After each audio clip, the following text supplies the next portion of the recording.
Hey, we're out in New Mexico on Route 66. Out here is the town of Coolidge.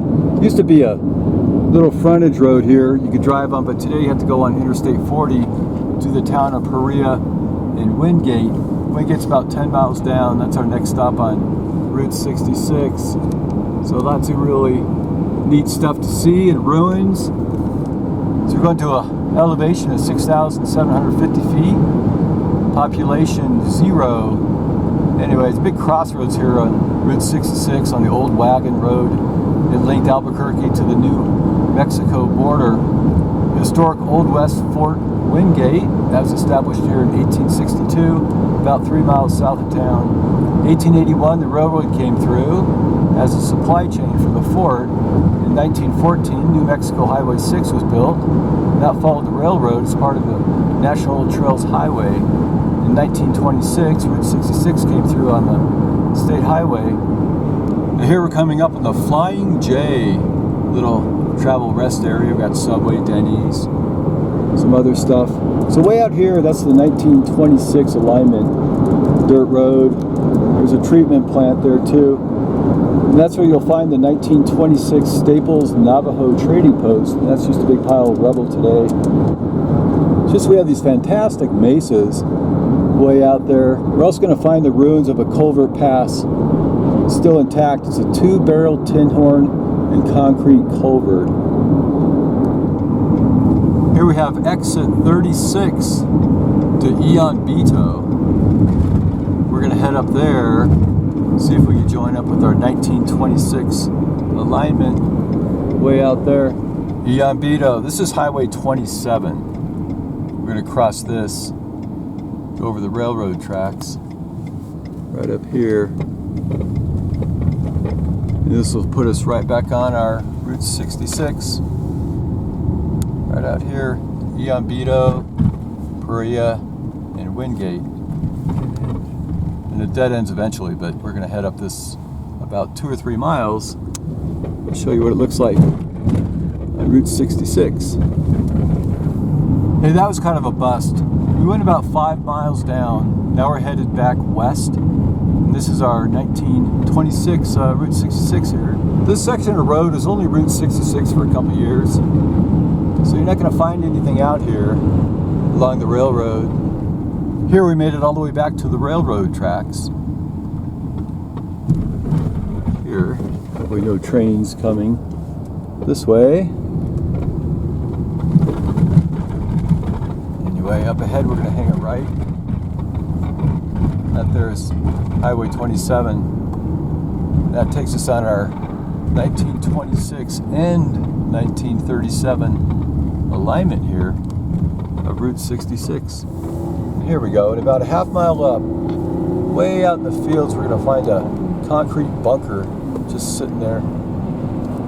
Hey, this bunker-like guy way out in the middle of nowhere, that's the Perea Trading Post, operated from 1930 to 1956.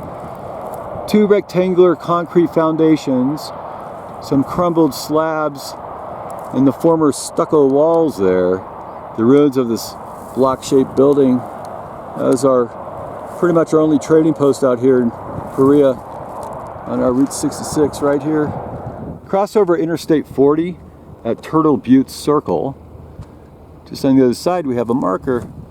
This is Fort Wingate marker, established in 1862. It's a base of Colonel Kit Carson's campaigns against the Navajos. And you find that like 3 miles down the road.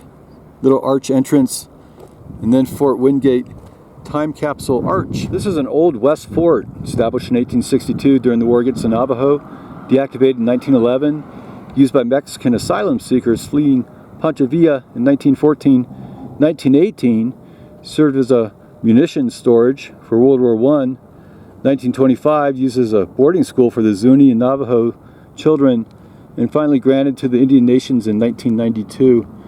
Today it's a giant haunted ghost town, lots of ruins to explore. From the fort, cross back over Interstate 40, it's going westbound. Now we're back on the frontage road. There's Interstate 40 right there. This is our 1926, 1937 Route 66 alignment. We go about 7 miles from Wingate. Now just up ahead, turn left under this beautiful bridge, and here we have the Fort Wingate Army Depot, 1862. Beautiful arches here. Anyway, we're not going to go through there. I just want to show you those beautiful arches for the depot. So this road here is Highway 566. Just before that, if you're lucky, just on the right side of the road, you'll find a piece of the 1926 roadbed. Anyway, this little bridge abutment right next to the railroad. But over here we have a monument for the Chaco Cliffs. It's pretty neat. Way up there, that place is called Pyramid Rock. Right there, little sacred rock of our local Native Americans.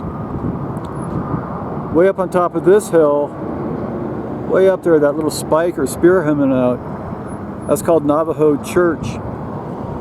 This whole area is called Red Shale Valley. Beautiful red and white sandstone, eroded away by wind and water. And these rocks are known as Entrada sandstone, deposited during the Jurassic period about 180 million years ago. If you head up this road all the way to the end, you'll get to Kit Carson Cave. The marker's been removed, but it's a beautiful cave. You can walk inside. It's super, super high. It's 50 feet high. It goes back 100 feet. At the end is a little spring, natural spring coming out. So anyway, it's a little Red Shell Valley. Here we make a little left-hand turn right before Gallup in this beautiful town of Rehoboth. Right here, see Rehoboth Christian Reformed Church. Everyone welcome.